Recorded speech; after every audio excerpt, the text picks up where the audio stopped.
Igreja Vida com Deus. Vida saudável é vida com Deus. Glória a Deus. Meus irmãos, a paz do Senhor. Amém. Vamos fazer a leitura da palavra de Deus, segundo livro da história dos reis, capítulo 2. Segundo livro da história dos reis de Israel, capítulo 2. Enquanto você vai localizando o texto, nós manifestamos a Deus a nossa gratidão, o rico privilégio de poder retornar a esta casa de oração, poder servir a Deus com os irmãos aqui nesta noite. É uma alegria muito grande rever a face dos irmãos que aqui estão servindo ao Senhor debaixo da bênção de Deus. Deus continue vos abençoando em tudo. Semana passada era para estarmos aqui, mas tivemos problema de enfermidade que nos impossibilitou. Gesiel, que me acompanha nesta noite, estava comigo para vir a semana passada, e eu pedi para ele me levar ao hospital, porque eu não tinha condições físicas de vir para cá. E na quinta-feira eu tinha uma viagem para o estado da Bahia. Eu fui ainda doente para lá. Cheguei na Bahia muito mal, fui socorrido lá e fui cuidado por um presbítero da igreja, presbítero irmão Antônio, missionária Rosa, que me deram assistência e cuidou da minha saúde lá. Deus teve misericórdia de mim, permitiu que eu ainda pregasse as 3 noites de congressos lá, e ao voltar para São Paulo, voltei ainda muito mal, já chegando, indo para o hospital de novo. Então passamos uns processozinhos nos últimos 6, 7 dias. Ontem eu acordei melhor, hoje melhor do que ontem. Então, graças a Deus, olha eu aqui, como diz o hino. Graças a Deus. Mas foi uma situação bem desconfortante. Então, por esse motivo que eu não pude estar aqui com os irmãos. Mas o Senhor nos preparou esta oportunidade, graças a Deus. A agenda é de Deus, não é nossa, né? É Deus que faz a agenda. Capítulo 2 desse segundo livro. Capítulo 2, os primeiros 11 versículos. Sucedeu, pois, que havendo o Senhor de elevar a Elias num redemoinho ao céu, Elias partiu com Eliseu de Gilgal. E disse Elias a Eliseu: fica-te aqui, porque o Senhor me enviou a Betel. Porém Eliseu disse: vive o Senhor e vive a tua alma, que te não deixarei. E assim foram a Betel. Então os filhos dos profetas que estavam em Betel saíram a Eliseu e lhe disseram: sabes que o Senhor hoje tomará o teu senhor por cima da tua cabeça? E ele disse: também eu bem o sei, calai-vos. E Elias lhe disse: Eliseu, fica-te aqui, porque o Senhor me enviou a Jericó. Porém ele disse: vive o Senhor e vive a tua alma, que te não deixarei. E assim vieram a Jericó. Então os filhos dos profetas que estavam em Jericó se chegaram a Eliseu e lhe disseram: sabes que o Senhor hoje tomará o teu senhor por cima da tua cabeça? E ele disse: também eu bem o sei, calai-vos. E Elias disse: fica-te aqui, porque o Senhor me enviou ao Jordão. Mas ele disse: vive o Senhor e vive a tua alma, que te não deixarei. E assim ambos foram juntos. E foram 50 homens dos filhos dos profetas, e de longe pararam defronte, e eles ambos pararam junto ao Jordão.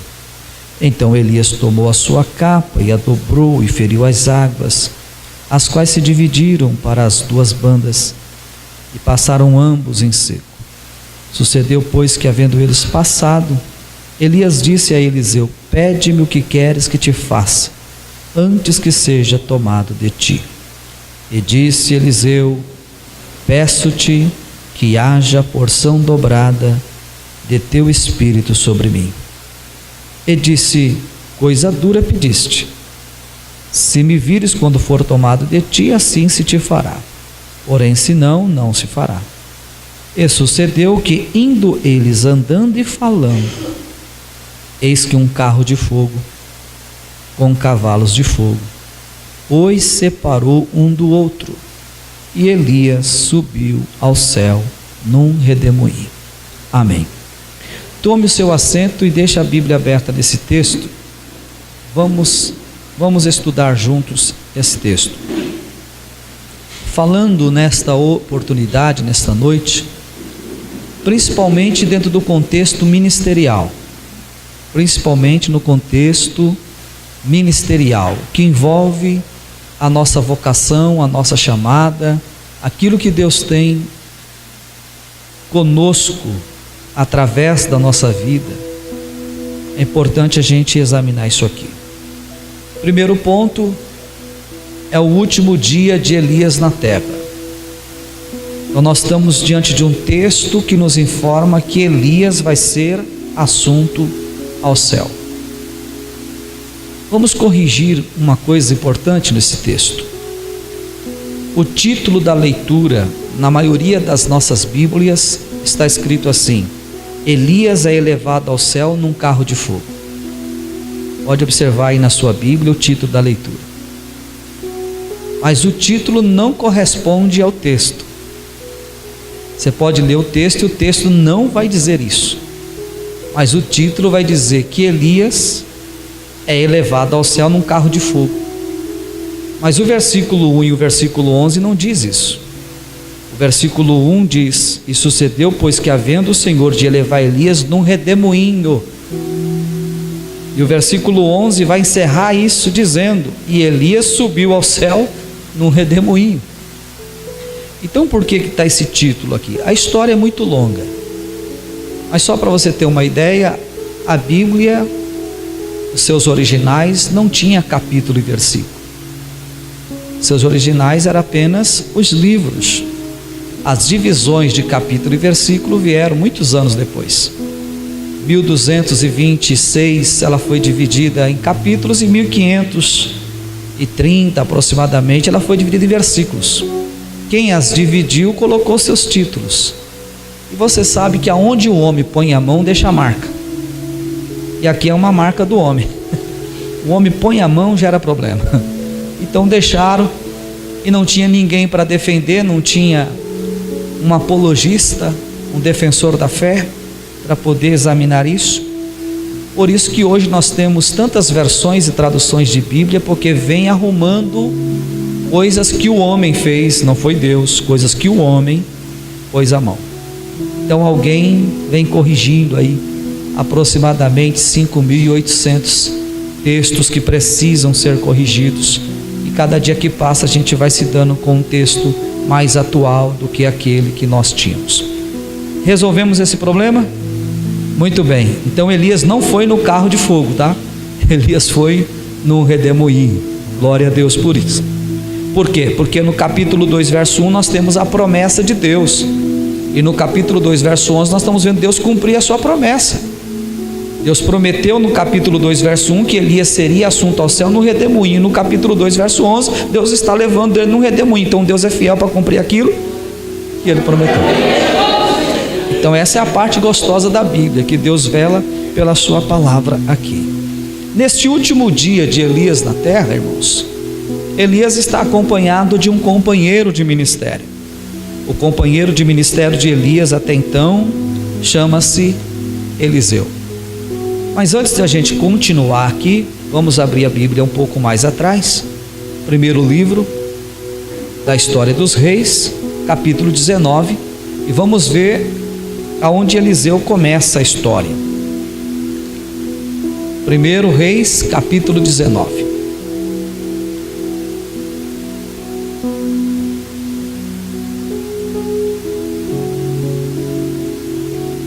Achando o capítulo 19, observe o versículo 19 a 21 comigo. 1 Reis 19, versículo 19 a 21. Diz assim o versículo 19: 1 Reis 19, verso 19. Partiu, pois, Elias dali e achou a Eliseu. Aqui nós estamos observando a vida de Eliseu surgindo na Bíblia Sagrada. No capítulo 19, versículo 16, Deus vai dar uma ordem a Elias: também a Jeú, filho de Ninsi, ungirás rei de Israel, e também a Eliseu, filho de Safate, de Abel-Meolá, ungirás profeta em teu lugar.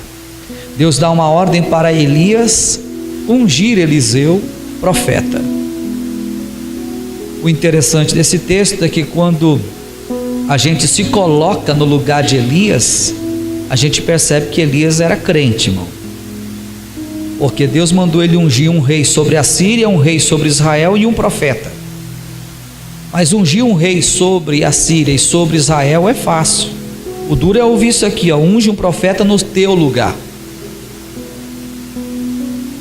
Ele era crente, Deus mandou e ele obedeceu. Se coloca no lugar de Elias e eu te pergunto: você faria? No contexto que a gente vive no ministério, em que tem gente tentando tirar alguém para ele entrar,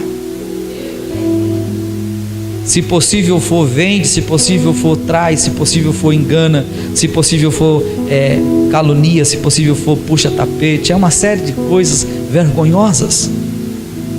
Mas aí aparece um Elias e Deus fala: unge ele no teu lugar. E Elias, não reclama, não balança ombros, não manda uma mensagem para os amigos do WhatsApp, não deixa aquela indireta no Facebook. E quem lê de longe entende. Elias não sai reclamando, murmurando, ele simplesmente obedece à voz de Deus. Então ele vai em busca deste homem. No versículo 19 nós vamos ver isso. Partiu, pois, Elias dali, da onde ele estava, e então ele vai achar o Eliseu. Ele achou Eliseu, filho de Safate. Agora, quando ele achou Eliseu, o que Eliseu estava fazendo? Andava lavrando com 12 juntas de bois adiante dele. Quando Elias achou Eliseu, Eliseu estava ocupado. Se nós desejarmos um avivamento no ministério, nós precisamos ter uma vida ocupada no ministério. O ministério não é um lugar de pessoas ociosas. O ministério não é uma ocupação de título, de nome, de posição ou de cargos. Ministério é envolvimento. Vou repetir: ministério é envolvimento. Só quem se envolve com a igreja sabe que é igreja. Só quem se envolve com os trabalhos da igreja vive na íntegra o que é igreja. Então, se você tem uma chamada de Deus para o ministério, a primeira coisa que Deus vai ver em você é se você está ocupado. E tem um detalhe aqui: Deus não unge para fazer, é porque já estou fazendo que serei ungido. Então, se você estiver pensando que Deus está olhando para você para te consagrar para fazer, esquece, Deus não vê assim. Antes de Deus chamar Davi, Deus já via Davi. Perdeu a oportunidade. Antes de Deus chamar Davi, Deus já estava vendo Davi. Então é importante que nós estejamos envolvidos com os trabalhos da igreja. Não seja um crente ocioso na igreja, vazio, sem compromisso, sem nada na mão. Não faça isso. Esse é o seu tempo, essa é a sua vez. E o nosso tempo passa muito rápido. Daqui a pouquinho você já está velho. Daqui a pouquinho você já está banguela. Daqui a pouquinho você já está careca, irmão. Daqui a pouquinho você já morreu. Desculpa aí. Esse daqui a pouquinho já chegou para o Gesiel já há algum tempo. Mas ele está tendente ainda, né? Então tá aí. Não vai morrer agora não, porque acabou de gravar o primeiro CD dele, né? Tem promessa de Deus, então não vai morrer não, tá? Com esse mesmo glória a Deus que vocês deram, passa na mesinha e compra depois também o CD dele. Aí, tá vendo? Já diminuiu, oh meu Pai. Então é importante estarmos envolvidos, ocupados, com a mão cheia. A nossa luta não é contra a carne e o sangue, lembram disso? Efésios 6, verso 12. A nossa luta é contra Satanás e seus demônios nas regiões celestiais, é batalha espiritual. Então, se eu não estiver ocupado na obra de Deus, esse bicho sujo apronta para o nosso lado. Porque ou você está cheio de Deus, ou você está vazio de Deus. Se estiver vazio de Deus, ele te enche, o cidadão te enche. Então existe duas agendas, a de Deus e a do diabo. É melhor estar na de Deus, fazendo a vontade de Deus. Vigiamos para não cair nas ciladas do inimigo. Então, quando Elias encontrou Eliseu, Eliseu estava ocupado. Eliseu estava? Eliseu estava? Aí você responde para você mesmo. Você está ocupado na obra de Deus? Responde aí para você mesmo. Ok? Senti uma glória a Deus aí, não senti não? Além dele estar ocupado, o texto diz que ele estava com 12 juntas de bois. Ele estava com 12 juntas de bois, e ele estava com a 12ª. A última junta de bois era de Eliseu. E Eliseu, quando está arando a terra com uma junta de bois, ele aprende uma lição. Qual lição? Ninguém faz nada sozinho. Vou repetir essa parte, que eu pensei que você ia voar, você não voou. Ninguém faz nada sozinho. Porque ele está trabalhando com uma junta. Ele está trabalhando com uma junta de bois. Ele não está trabalhando com um boi, ele está trabalhando com uma junta de boi. Então ele já aprende a lei da unidade. Ele já sabe que não dá para fazer nada só. Ele já sabe que eu preciso de você, você precisa de mim, um precisa do outro. Então, no ministério, nós precisamos entender isso, para que haja este reavivamento de Deus. E ele está lavrando a terra com a 12ª. Ponto 1, estava ocupado. Ponto 2, lei da unidade. Ponto 3, ele é o último da fila. Ele não se importa em ser o último da fila. Ele não tem problema em ser o último da fila. Ele não entra em frustração porque é o último da fila. Ele não quer desviar porque ele é o último da fila. Ele não diz que não volta mais porque ele é o último da fila. Quando Deus chama, irmão, você pode ser o último. Quando chega o tempo de Deus chamar-nos para o ministério, você pode ser o último da fila. Deus não conta a fila como nós contamos. Na nossa ótica, Eliseu é o último. Na ótica de Deus, Eliseu é o primeiro. Olha que interessante, na fila dos homens ele é o último, na fila de Deus ele é o primeiro. Na fila dos homens ele está com a 12ª, na fila de Deus ele está com a primeira junta. Então Deus não vê como nós vemos. Deus sabe o lugar da fila que você está, e quando chegar a tua vez, Deus não te perderá de vista. Quando Elias passa por Eliseu, Elias lançou sobre Eliseu o seu manto, a sua capa. Versículo 19 encerra a frase: Elias passou por ele, lançou a sua capa sobre ele. Verso 20: então deixou ele os bois e correu após Elias e disse: deixa-me beijar meu pai e minha mãe, e então te seguirei. E ele lhe disse: vai e volta, porque te tenho feito. Veja que Elias vai encerrar o verso 20 com uma pergunta: vai e volta, porque que te tenho eu feito? Ele está dizendo: você já entendeu o que aconteceu com você. Você pode ir lá se despedir do pai, da mãe, você tem família, eu respeito isso, mas quando eu passei a capa sobre você, você já entendeu, né? Você entendeu o que aconteceu com você. Você está entendendo que Deus te escolheu, né? Você está entendendo que Deus te chamou. Você está entendendo que Deus te vocacionou. Você está entendendo? E é importante nós no ministério entender isso, irmãos, porque a coisa mais ruim na vida de um obreiro, de um homem de Deus, de uma mulher de Deus, é não entender a sua própria vocação. Nós temos irmãos perdidos dentro da própria igreja. Ele não sabe na verdade para que Deus lhe chamou. Ele está confuso, porque tem dia que ele se dá muito bem na pregação, então diz: Deus me chamou para ser pregador. Aí no dia que ele se dá mal, ele diz: não é isso não. Então ele resolve cantar um hino, e como ele cantou um hino e ficou bonito, Deus deu a graça e já sei, é louvor. No próximo hino que ele cantou, acabou com a igreja. Disse: não é isso também não. E fica nesse ciclo, nessa dúvida, e vai para lá e vira porteiro, de porteiro vira cantor, de cantor vira pregador, de pregador volta para diácono. Daqui a um dia ele não sabe nem o que ele é, se é crente. Então é importante a gente descobrir a vocação pela qual o Senhor nos chamou. Você já entendeu o que o Espírito Santo fez com você? É isso que ele está dizendo. No versículo 21, Vem as próximas lições, diz que ele voltou, pois, detrás dele, tomou uma junta de bois. Ele vai matar essa junta de bois, e com os aparelhos dos bois ele vai cozer as carnes, e ele vai alimentar o povo dele. Duas lições são importantes até aqui. Primeiro, que antes dele alimentar lá fora, ele alimentou dentro. Você vê que tem irmãos que é doido para ir para o ministério, ir para fora e pregar, mas ele não fez nenhum dever de casa ainda. Vou tentar de novo. Eles são doidos para ir para fora, fazer muita coisa lá fora, mas não fez nada dentro. E a gente precisa entender uma coisa: quem nos aprova a sair para fora é a igreja aqui dentro. É a igreja dentro que reconhece que nós temos uma vocação, inclusive para sair lá fora. Então você não pode cortar esses caminhos, mesmo que você esteja uma chamada ardendo dentro de você. Existe um tempo, enquanto Deus não te enviar, sirva dentro, sirva com alegria, sirva na obra do Senhor, esteja à disposição, porque a bênção para você ir lá fora só sai daqui de dentro. Tem que ter uma bênção do altar. A outra lição é que ao imolar esses bois, Eliseu está dizendo: se é para mim entrar no ministério, eu não quero mais olhar para trás.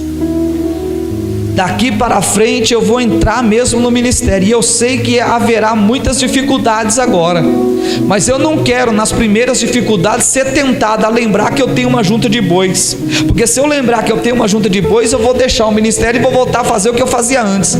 Para mim não ser tentado a voltar, eu vou imolar eles agora, porque eu estou dizendo, é daqui para frente, não tem mais volta, eu vou até o final. E aqui nós temos esse problema, porque às vezes a gente busca um avivamento da igreja, um avivamento do ministério, mas tem irmãos que não aguentam a primeira luta da chamada, a primeira prova da vocação. Foi um dia lindo quando foi consagrado, foi separado, foi apresentado, mas depois dali para frente veio as lutas, as fadigas, aí desistiram, porque lembraram que tinha alguns bois por aí foi cuidar dos bois e deixou a obra.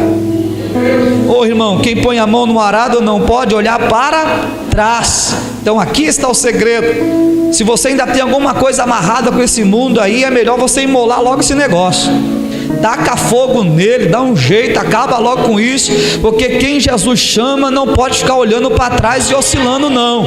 É daqui para frente. Ou você entrega toda a vida no altar e vai viver da dependência de um Deus que supre, que cuida e que guarda, ou vai ficar oscilando e nada vai sair do lugar.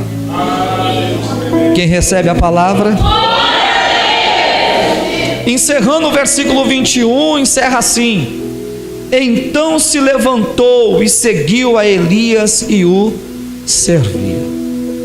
Agora veja vocês que no capítulo 19, versículo 16, tem um texto interessante. Volta lá, no 16.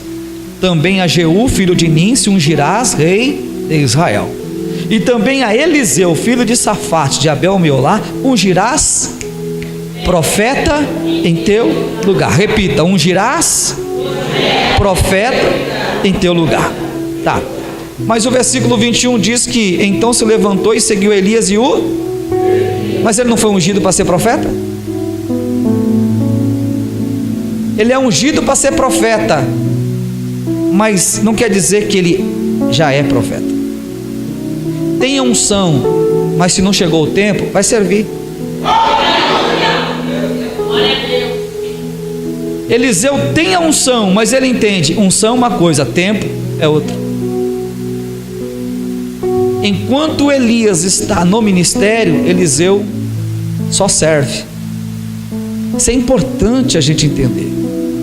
Você pode ser melhor do que o irmão ao seu lado, você pode ser melhor até do que o seu líder, você pode ser melhor até que o seu pastor, mas se não chegou o seu tempo, continua servindo. Continua servindo. Então desse versículo 21 aqui, ó, e servia, e o servia, e o servia, e o servia, deste versículo 21 até o 2 Reis 11, diga assim, 12 anos. Diga 12 anos. Então desde o 21 do capítulo 19, verso 21 até o capítulo 2, tem 12 anos que Eliseu serve Elias. E Eliseu foi chamado para ser profeta. Olha o capítulo 3 de 2 Reis. Vai lá para o 2 Reis. Corre para lá. Olha o capítulo 3. Olha o versículo 11. 3 e 11. E disse Josafá: não há aqui algum profeta do Senhor, para que o consultamos ao Senhor por ele? Então respondeu um dos servos do rei de Israel e disse: aqui está Eliseu, filho de Safate, que deitava água sobre as mãos de Elias. 12 anos que Eliseu está fazendo isso, deitando água nas mãos de Elias, esperando o tempo de Deus para a vida dele. Aquilo que é seu, irmão, está guardado. Aquilo que é seu, irmã, está guardado. Enquanto o tempo de Deus não chega, vamos servir a igreja de Cristo, vamos servir a mesa da igreja de Cristo, vamos servir a mesa do anjo da igreja de Cristo, até chegar um dia que o dono da igreja, que é Cristo, nos chame pelo nome e diga: pronto, agora chegou a sua vez.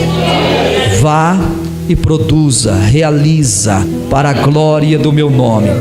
Chegou a vez de Eliseu. 2 Reis capítulo 1, verso 11, do 1 a 11. Chegou a vez de Eliseu, o último dia de Elias. E nesse último dia de Elias, Elias faz um tour com Eliseu.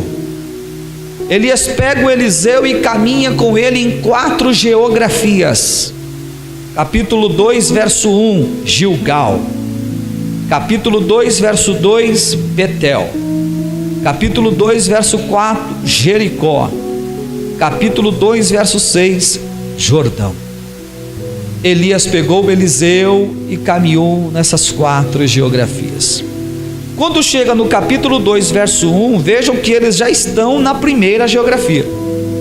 Eles se encontram numa região chamada Gilgal, que quer dizer lugar escabroso. E nesse lugar chamado Gilgal, Elias conduziu Eliseu para dar a ele uma lição para quem deseja um avivamento no seu ministério. Qual era a lição? Ele levou justamente em um lugar que lá em Josué capítulo 5, foi um lugar em que Josué recebeu uma ordem de Deus para circuncidar todos os hebreus de 20 anos para cima, porque era uma segunda geração que cresceu no deserto do Sinai, que está prestes a entrar na terra prometida, mas ainda não fora circuncidado. Josué então faz aquilo que Deus manda, e a circuncisão realizada tinha como um símbolo remover do meio do povo a sujeira. Se tornou uma tipologia da santificação. Elias leva Eliseu neste lugar e dá a ele o ensino. Se nós queremos um avivamento no ministério, precisamos ir a Gilgal. Fazer o quê? Santificar a nossa vida ao Senhor. Santificar a nossa vida ao Senhor. O maior problema no ministério é um obreiro sem santificação. Se nós não nos santificarmos ao Senhor, consagrarmos a nossa vida a Deus, Deus não poderá fazer, não porque não quer, mas porque nós não permitimos que Ele realize em nós a obra que Ele deseja. Não dá para ser obreiro sem consagração, não dá para ter avivamento sem mortificar a carne, não dá para ver a glória de Deus se nós não banirmos o pecado das nossas vidas. Não é o pecado da igreja, é o pecado das nossas vidas. É como nós olhássemos para dentro de nós mesmos e buscássemos no fundo do coração o que precisamos deixar de fazer, abandonar, renunciar, abrir mão, para que Deus possa realizar em nós aquilo que é um desejo do seu coração. Nós não vamos ter nenhum avivamento no nosso ministério se a nossa vida for uma vida de mãos dadas com o pecado. Deus não compactua com o pecado. Portanto, santifique a sua vida hoje para ser usado por Deus no amanhã. Consagre a sua vida hoje para ser usado por Deus no amanhã. Quando você vê alguém sendo usado tremendamente por Deus, antes de você desejar ser o que ele está sendo, procure saber o que ele fez para chegar até ali. Ninguém chega no auge do ministério ou tem uma vida plena de Deus sem antes passar por Gilgal. É em Gilgal que os nossos pecados são confessados, nossa vida passa por um processo de mudança, de novo nascimento, santificação, para depois nos apresentarmos diante do povo de Deus com uma mensagem de Deus ao coração da igreja. Então não viva uma vida mascarada no ministério, e aliás nem na vida cristã. Não viva uma vida mascarada, não empurre com a barriga. Pecado é pecado em qualquer lugar, em qualquer tempo, em qualquer geração. Tem que ser confessado, abandonado, aniquilado e vida no altar, para que o Espírito Santo possa nos usar tremendamente na presença de Deus. E a gente sabe que falar sobre santificação dói, porque falar sobre santificação é bater no pecado, e bater no pecado às vezes é bater em crente, porque tem crente que gosta do pecado. Então às vezes não cai como uma luva quando a gente menciona esses termos, né? Dificilmente alguém diz aleluia, glória a Deus quando se fala nesses termos, mas é Bíblia, é doutrina. A Bíblia fala disso, a Bíblia menciona isso. João 17, versículo 17, o texto diz: santifica-os na verdade, a tua palavra é a verdade. Em João capítulo 15, versículo 3, vós estáis limpos pela palavra que eu vos tenho anunciado. 1 aos Tessalonicenses 5 e 23, o mesmo Deus de paz vos santifique em tudo, e todo o vosso espírito e alma e corpo sejam irrepreensíveis para o dia da vinda de nosso Senhor e Salvador Jesus Cristo. 1 aos Tessalonicenses capítulo 4, veja lá os versos 3, verso 3 a 7, você vai ver lá assim: e esta é a vontade de Deus, a vossa santificação. Então a santidade é importante. Em Hebreus 12, 14 diz: segui a paz com todos e a santificação, sem a qual ninguém verá o Senhor. Quer ser usado por Deus? Consagre a sua vida. Quer ser usado por Deus? Santifique a sua vida. Quer ser usado por Deus? Abandone o pecado, fuja de tudo aquilo que quebre a sua comunhão com Deus, e ponha a vida no altar, e deixe o fogo do Espírito Santo arder no seu coração. É importante a gente santificar a vida ao Senhor. Quando chegou no capítulo 2, versículo 2, eles vão sair então do lugar da santificação, Gilgal, e vão para um outro lugar. Disse-lhe Elias a Eliseu: fica-te aqui, porque o Senhor me enviou a Betel. A palavra Betel significa casa de Deus. E essa palavra, ela vai aparecer vinculada à vida de quem? De Jacó, lá em Gênesis capítulo 28. Em Gênesis capítulo 28, Jacó está na rota da fuga. Ele passou pela região de Beerseba, foi para Harã. Chegando nessa região, ele pega uma pedra, faz dela um travesseiro, deita, dorme, tem um sonho. Quando ele acorda do sonho, 28:17, ele está dizendo: e temeu e disse: quão terrível é este lugar, este não é outro lugar senão a casa de Deus, e esta é a porta dos céus. Ele pega essa pedra, coloca ela em pé, ele deita azeite em cima dela, ele faz um voto ao Senhor.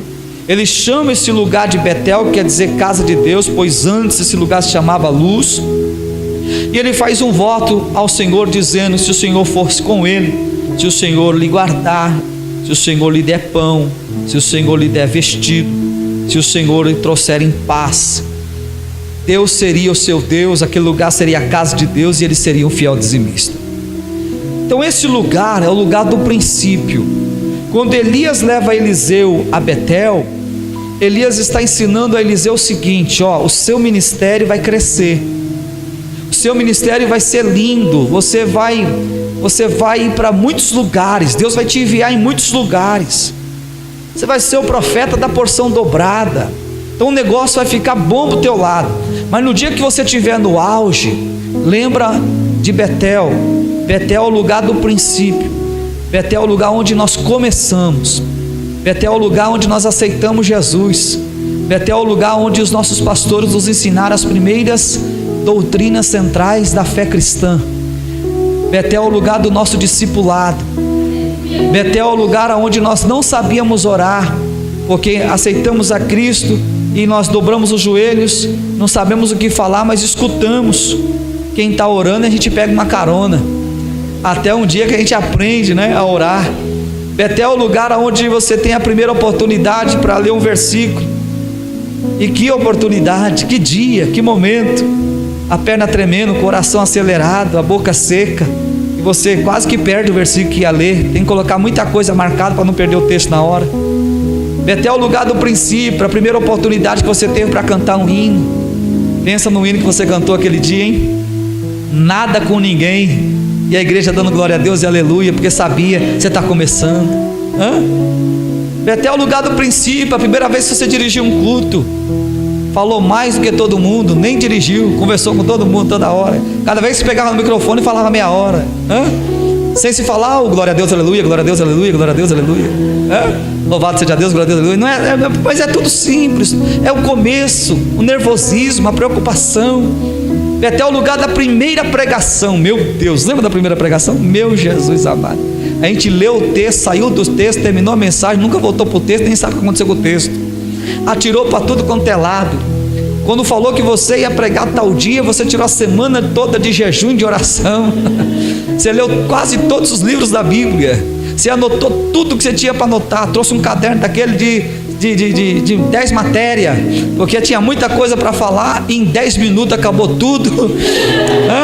E o suor correndo solto aqui, e alguém aqui atrás para se incentivar, dizendo amém, ô glória, fala mesmo Deus, vai lá, mas vai lá para onde? Acabou tudo.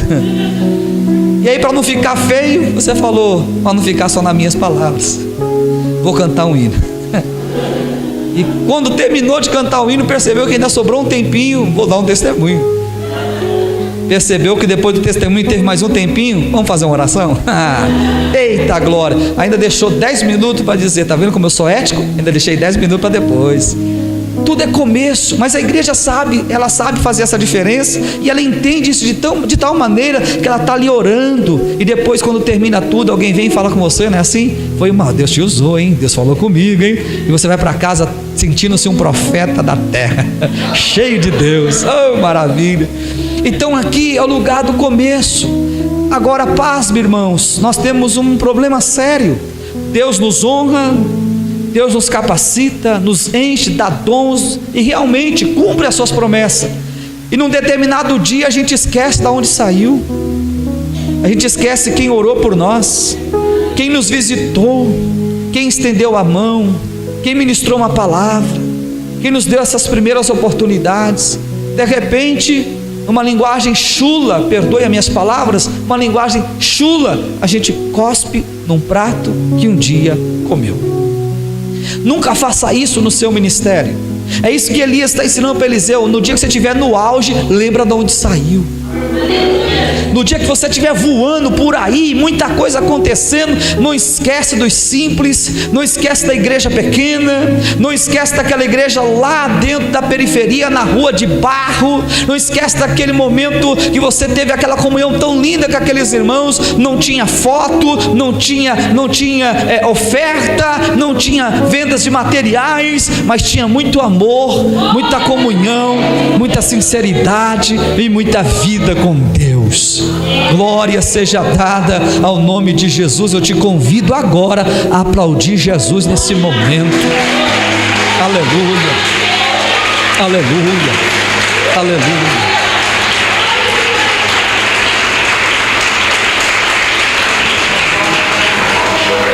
Pregando o Evangelho há 22 anos, por bondade de Deus.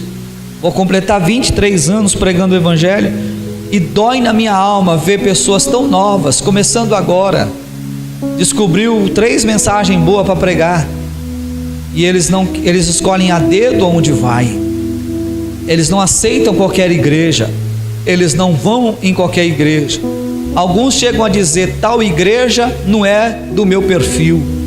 Ah, é? Eu quero ver esse negócio do tribunal de Cristo se é do perfil. Vou chegar no dia do acerto de conta, quero ver se é do perfil. Nós estamos aqui para servir a Deus, estamos aqui para fazer a obra de Deus, a vontade de Deus, e Deus vai cumprir as promessas, mas eu não posso esquecer as minhas origens, eu não posso esquecer da onde eu saí, quem foi que me projetou e me preparou para Deus cumprir essas promessas. Lá vai Eliseu e Elias para Betel, no versículo 2, e vocês vão perceber que no versículo 3, assim como nos versículos posteriores, vai aparecer uma turma que vai tentar tirar Eliseu do foco do que ele está fazendo. Eles chegam para Eliseu e dizem assim: olha, você sabe que o Senhor vai tirar Elias aí? Você sabe que a qualquer momento o Senhor vai tomar o teu Senhor por cima da tua cabeça, ou vai tomar o teu Senhor por cima da tua cabeça? Eles estavam tentando mudar o foco dos olhos de Eliseu, e eles diziam assim: olha, não vem para cá com esse negócio não, porque eu estou focado, eu já sei o que eu quero. E isso é importante, porque a bênção para Eliseu estava em Elias. Só tinha uma forma de Eliseu ser abençoado. Qual era? Seguir o calcanhar de Elias. Aonde Elias fosse, Eliseu tinha que estar ali. Ele não poderia perder Elias de vista. O foco dele era Elias. Como o meu e o seu hoje é Cristo. Você não pode se perder no caminho. O foco da igreja é Jesus. Alguém vai chegar e falar isso, vai falar aquilo. Não olha para essas coisas. Não fica escutando conversa de gente que não tem o que fazer. Não fica escutando conversa de crente que não ora, que não jejua, que não lê Bíblia, que não tem compromisso com Deus. Continue olhando para Jesus, autor e consumador da sua fé. Eu e você sabemos muito bem que igreja é uma coisa linda para quem está do lado de fora. Quem está lá fora é doido para entrar, quem entrou é doido para sair, mas não dá mais. A gente sabe disso, porque a gente sabe que igreja não é céu na terra, e aqui não tem anjo, você sabe disso.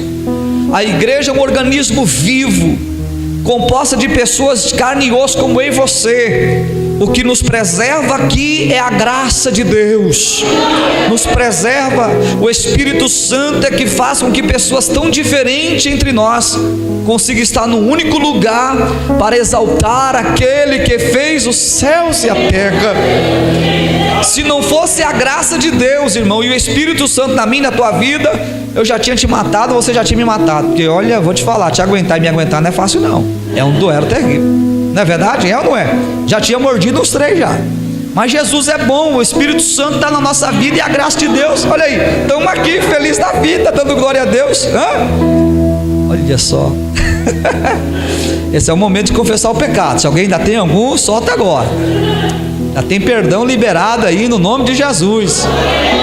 Então a gente tem que entender isso. A gente não está aqui tampando o sol com a peneira não. Nós estamos dentro de uma igreja, e sempre tem conversinhas paralelas aí para tirar a gente do foco. Não dá ouvido essas coisas não, irmão. Ah, mas lá tem isso, tem, em qualquer lugar tem. Mas lá tem defeito, lá também, na outra também, na outra também, na minha também. Não tem nada perfeito aqui não, meu filho. Perfeito é o dono dela, Jesus. Então a gente vive dentro de um barril de pólvora. Depende do dia que você acorda. Basta você acordar doidão e ligar o negócio lá, o pavio explode tudo. Não é verdade? É igreja, sorria, você faz parte dela, Deus te ama. E para o negócio ficar mais gostoso, no meio desse barril de pólvora, Deus te chamou como obreiro. Sabe qual é o nome seu? Tição tirado do fogo. Olha aí, então qualquer hora que você estiver desequilibrado, você explode tudo. Tem que ter domínio próprio, fruto do Espírito, saber discernir, separar, não perca o foco. Jesus é o foco da igreja. E Eliseu está aqui, Elias está saindo de Gilgal para Betel, e ele está aqui. Alguém tentando tirar, diz: cala a boca, sai daqui, crente, eu estou olhando para ele, minha bênção está lá, não posso perder ele não, minha bênção está na vida dele. E isso é importante ressaltar. Eu falei para vocês lá atrás que Eliseu estava com a 12ª, com a junta de bois. Ali ele aprendeu a lei da unidade, lembra disso? Você pode ler o capítulo 2, você vai ver que Eliseu coloca em prática aquilo que ele sabia no arado, ele coloca em prática aqui, ó. Porque aonde Elias está indo, Eliseu está indo, dizendo: não, aqui é unidade, eu não largo ele não, onde ele for eu vou, eu estou junto com ele, nós estamos lado a lado, eu não posso abandonar ele não. Por quê? Porque eu já sei trabalhar unido, eu sei trabalhar unido, eu sei trabalhar unido. Então eles foram. O capítulo 2, versículo 2 encerra assim, ó: e assim foram a Betel. Observe isso aí. Capítulo 2, versículo de número 4: e Elias disse a Eliseu: fica-te aqui, porque o Senhor me enviou a Jericó. Terceira geografia: me enviou a Jericó. Olha a resposta dele. Porém ele disse, a mesma resposta anterior: vive o Senhor e vive a tua alma, que te não deixarei. E assim vieram a Jericó. Ele não larga, ele não solta, ele é um grude em Elias, ele não abandona Elias por nada. Por quê? Porque a bênção que ele precisa está no líder. Não dá para a gente sair por aí sem a bênção. Não dá para fazer nada externo se não tiver a bênção interna. Nós não somos donos de nós mesmos. A gente não faz o que quer. Na linguagem popular, não somos donos do próprio nariz. Pelo contrário, devemos satisfação. Devemos satisfação. Se você quiser um ministério avivado por Deus, aprenda isso cedo. Senão você será mais um na igreja, e o tempo vai passar e nada vai acontecer na sua vida. Eliseu está seguindo o encalço de Elias e vai lá para Jericó. Quando eles chegam em Jericó, Elias quer dar outra lição. Em Gilgal, santificação, consagração. Em Betel, não esqueça das origens. Quando chega em Jericó, Elias quer ensinar a Eliseu que na vida ministerial há momentos que o negócio não é brincadeira não. Meu Deus do céu, irmão, se falasse pra gente o que era esse negócio de ser obreiro, a gente não queria não. Por isso que uma vez eu perguntei ao meu pastor por que ele não falou antes, assim, se eu falasse eu não queria. A gente não tem coisa que a gente não fala, vocês vão aprender na prática. Amém? Segura essa aí. Tem coisa que a gente não vai falar, vocês vão ter que enfrentar. É a sua vez, é tempo de maturidade. Então ele está dizendo: eu vou te levar no lugar que em Josué capítulo 6 aconteceu algo tremendo. O que era? As muralhas da cidade de Jericó, intransponíveis, tanto na sua altura quanto na sua largura, era algo impossível de vencer. Deus deu uma estratégia a Josué, aos sacerdotes, ao povo: vai lá e sitia a cidade uma vez ao dia e retorna, durante 7 dias. No 7º dia faz 7 vezes, totalizando as 13 voltas. Quando encerrar a 13ª volta, espera. Deus vai dar um sinal. Quando ele der um sinal, eu grito. Se eu gritar, vocês tocam a trombeta. Aí vocês vão ver o milagre que vai acontecer aí. E Deus fez algo inaudito. Aquelas muralhas não caíram para dentro, não caíram para fora. Deus simplesmente abre a terra e engole tudo aquilo, cria caminho onde não tinha caminho. E ele está dizendo: Eliseu, no seu ministério você vai se deparar com muitas muralhas. Você vai enfrentar muitas muralhas no seu ministério. E quando você enfrentar elas, lembra que eu te trouxe aqui. Eu estou trazendo você aqui para ficar gravado na sua mente uma frase: o Deus do passado é o Deus do presente. O Deus que fez isso em Josué capítulo 6 continua vivo, continua o mesmo, assentado no mesmo trono. Ele é portador do mesmo poder, depositário da mesma glória, Senhor do céu e da terra, continua abrindo caminho onde não tem. Então no dia que você estiver diante de dificuldades intransponíveis, Eliseu, lembra de Jericó, olhe acima dos muros, porque tem um Deus que continua o mesmo. Você vai enfrentar, nós vamos enfrentar. Quer ver você entender isso de uma maneira prática? Essa luta que você está enfrentando hoje, agora, é a primeira luta da sua vida? Você não já enfrentou outras? Não venceu? Então, o que você acha que você vai morrer nessa? Deus não te deu vitória nas outras? Ele é o mesmo. A sua luta pode ser diferente, mas o Deus continua o mesmo. Ora, se Deus já te deu vitória em uma, em duas, em 10, em 20, você acha que essa daí vai deixar você morrer? Não, essa é mais uma para você lembrar. Deus existe, é o mesmo, está comigo e a vitória é certa.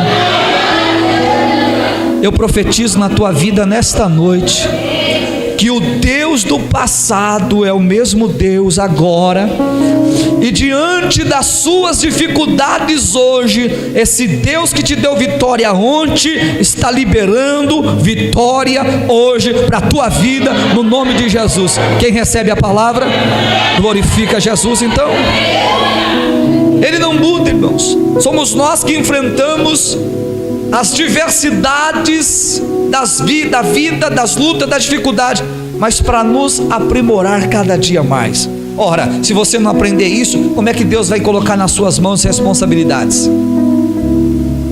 Como que Deus vai confiar um povo nas tuas mãos, uma igreja, um ministério, um grupo, um departamento, se na primeira lutinha você, vou morrer? Que isso? Levante a cabeça, tu é crente, ser forte, valente, corajoso, recobre ânimo, não desvia não, fica firme. Deus é contigo e Ele precisa te lapidar, e às vezes para Deus te lapidar, tem que deixar alguma coisinha arder aí, tem que permitir algumas lutas, algumas dificuldades, senão você fica vivendo do testemunho do irmão, mas nunca teve o seu próprio testemunho para contar. A experiência do pastor tal, do pregador tal, do levita tal, eles já tiveram, e a sua? Então você precisa enfrentar, não corra. Se você correr hoje, vai correr amanhã e vai correr sempre. Se você correr hoje, vai correr sempre. Pode mudar de igreja, a luta continua a mesma. Muda de ministério, a luta é a mesma. Continua a mesma situação. Igreja muda só a placa e o ministério, mas o contexto interno dela é a mesma coisa, irmão. Então não adianta mudar, não adianta querer fugir para não enfrentar aquilo. Pelo contrário, fica, recobra ânimo, se aproxima de mais alguém, diz: vamos juntos que nós vamos vencer mais essa, no poder do nome de Jesus. E aqui Elias ensinou isso a Eliseu. A última geografia, capítulo 2, versículo 6, volte seus olhos aí, capítulo 2, verso 6, diz: e Elias diz: fica-te aqui, porque o Senhor me enviou ao Jordão. Ele responde da mesma forma. Você já viu que existe um princípio na Bíblia? Qual o princípio? A lei da obediência. Todo crente, para ser abençoado, tem que obedecer. O Eliseu não obedeceu uma vez e foi abençoado. Você viu isso aí? Elias falou para ele assim: fica aqui. Ele disse: não fico. Fica aqui, não fico. Fica aqui, não fico. Fica aqui, não fico. Quer dizer, ele desobedeceu todas, mas foi abençoado. Por quê? Porque a desobediência dele não é negativa. Ele sabe que só tem um que pode abençoar ele, e é Elias. Se ele não vai com Elias, a bênção está indo embora. Quem está indo é Elias. É ruim, hein? O único que pode me abençoar é ele. Se eu o deixar, eu vou perder a bênção. Lembra de Abraão, Sarai, Ló? Enquanto Ló está com Abraão, ele foi abençoado. Quando Ló deixou Abraão, perdeu a bênção. Pode ver, tem um Moisés, mas tem um Josué. Tem um Davi, mas tem um Jonatas. Tem um Elias, mas tem um Eliseu. Quando Cristo chama seus discípulos, pode ver, é sempre de 2 em 2. Ele está sempre chamando de 2 em 2, porque sempre tem que ter alguém para liberar a bênção sobre a vida do outro. Não existe carreira solo na igreja, não existe carreira solo no ministério. Existe unidade de propósito para Deus abençoar e dar o fruto e o crescimento. Obedeça, seja submisso, seja debaixo da bênção. Seja sempre pronto, sirva, se envolva, trabalhe, mãos cheias. E Deus vai fazer o teu ministério pegar fogo, irmão. Vai. Você vai ver que os anos vão se passar. Muita gente veio, decolou, subiu, sumiu. Mas você, no passo do gado, está vindo aí, está firme com o Senhor, fazendo a obra de Deus com alegria. O seu tempo está aí, ó. Você não morreu, está todo mundo sabendo que você está vivo, fazendo a vontade de Deus. Vamos ao Jordão. Chegou no Jordão, Elias foi dar uma lição última a Eliseu. Aqui é o último estágio. Daqui o Senhor vai levá-lo. E essa lição do Jordão é interessante, porque a palavra Jordão significa o que desce. Na tipologia bíblica, o Jordão simboliza o Espírito Santo, aquele que desceu. Elias está dizendo a Eliseu: no seu ministério haverá momentos que você vai olhar ao redor, vai procurar um amigo e não vai achar. Você vai eu vou agora contextualizar para os nossos dias. Você vai pegar o seu celular, vai dar uma olhadinha lá no seu Facebook, nos seus 5.000 amigos, e não vai conseguir achar um de confiança. Você vai no seu WhatsApp, vai ver os seus 200, 300 contatos ali, foto por foto, e não vai achar um que você fala: posso me abrir com ele? Será que tem estrutura? Não, isso aqui não dá. É isso que ele está dizendo. Na nossa vida cristã ministerial, mesmo fazendo parte de uma igreja viva, boa, abençoada, com os irmãos que nos amam, tem dia que você não acha um. E quando isso acontece, não é porque não te amam, é porque Deus está dizendo assim, ó: tem um amigo te esperando lá no Jordão. Tem um amigo te esperando lá no particular da vida. Quem é ele? O Espírito Santo. O Espírito Santo é o verdadeiro amigo. O Espírito Santo, ele é o nosso paracleto divino. Como diz o hino, o divino companheiro no caminho. O Espírito Santo é o nosso consolador. O Espírito Santo é o nosso ajudador. O Espírito Santo é o nosso fortalecedor. O Espírito Santo é o nosso conselheiro. O Espírito Santo é o nosso amigo. O Espírito Santo é o nosso aliado. O Espírito Santo é o nosso advogado. O Espírito Santo é o nosso paracaléu, aquele que foi enviado para estar ao lado, a fim de assistir no sentido de interceder com gemidos inexprimíveis por cada um de nós. O Espírito Santo é aquele que ilumina. O Espírito Santo é aquele que revela. O Espírito Santo é aquele que aquece.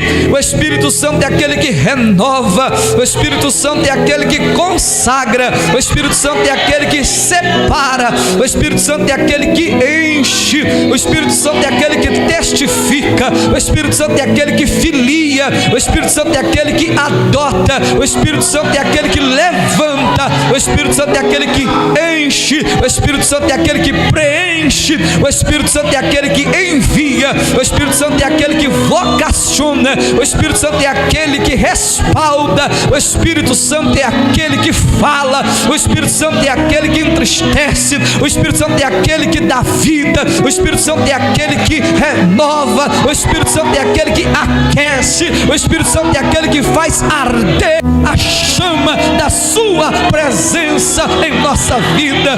Aleluia. Recebam o poder da palavra de Deus nesta noite. Aleluia, aleluia, aleluia, aleluia. Uramante, urimicanto. Das nossas orações embargadas com as lágrimas, Ele é o nosso amigo que está ali para interceder conosco, gemer conosco. Ele é o único que nos conhece de fato por dentro.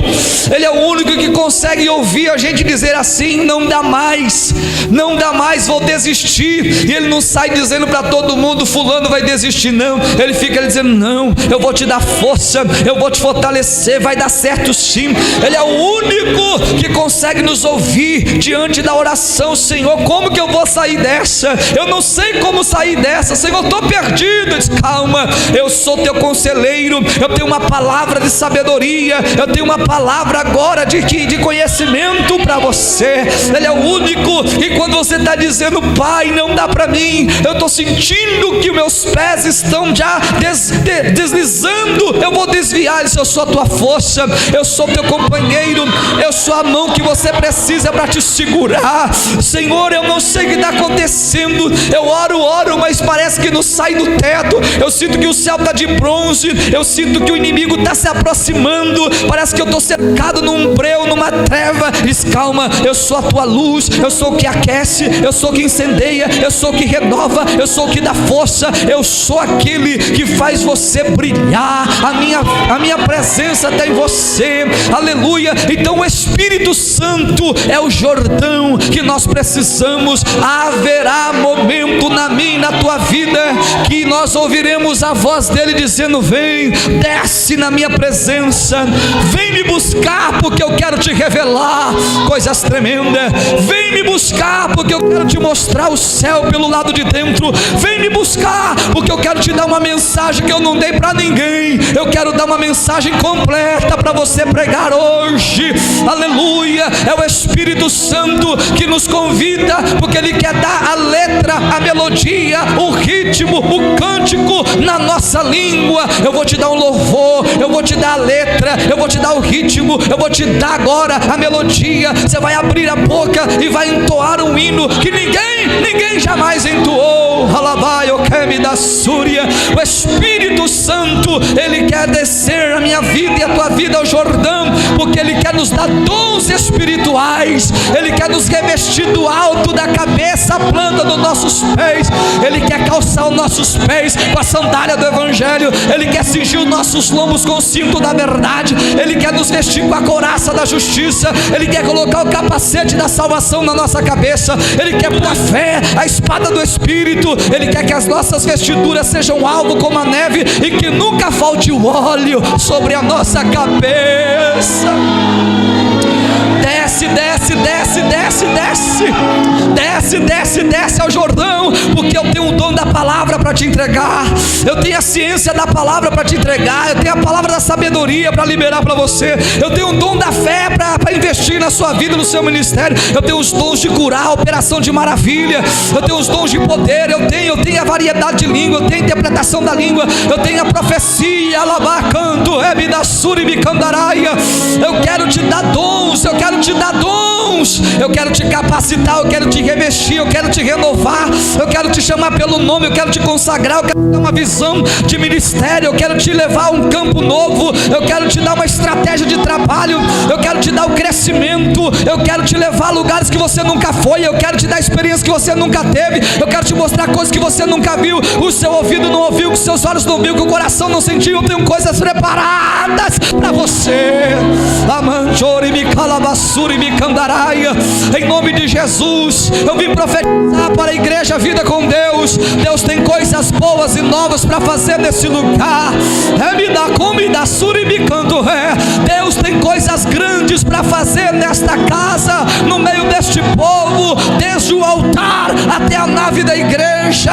Deus tem coisas grandes e tremendas para fazer na tua vida. Acate os conselhos de Deus. Vai lá em Gilgal e santifica. Vai lá em Betel e lembra do primeiro amor, do princípio de tudo. Vai em Jericó e veja que Deus é poderoso para te dar vitória diante da sua dificuldade. E desça esse Jordão o mais rápido possível, pois o Espírito Santo te espera para te dar um abraço do céu, te renovar de dentro para fora. Línguas estranhas vai sair da tua boca, profecia vai sair da tua boca, palavra, mensagens poderosas sairão da tua boca, louvores sairão dos teus lábios. Deus quer te usar nessa terra, Deus quer te usar nessa terra.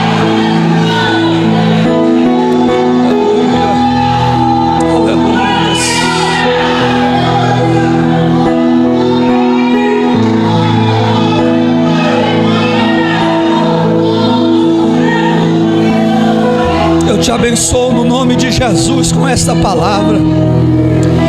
Eu te abençoo no nome de Jesus com esta palavra.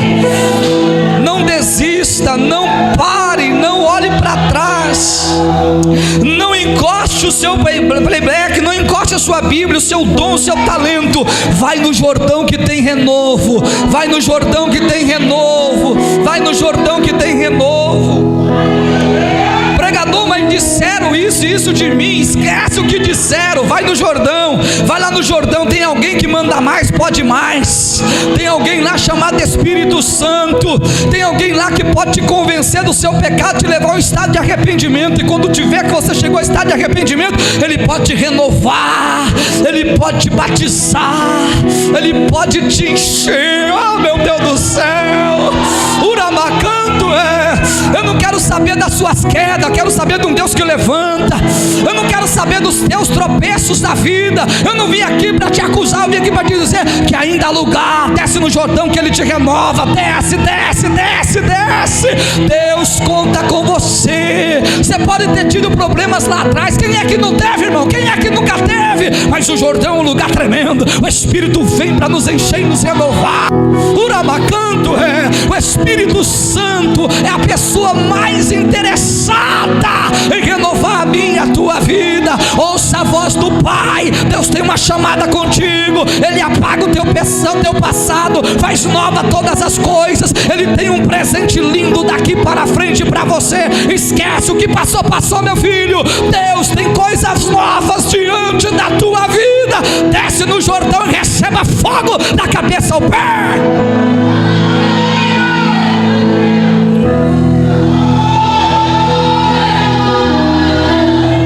Aleluia.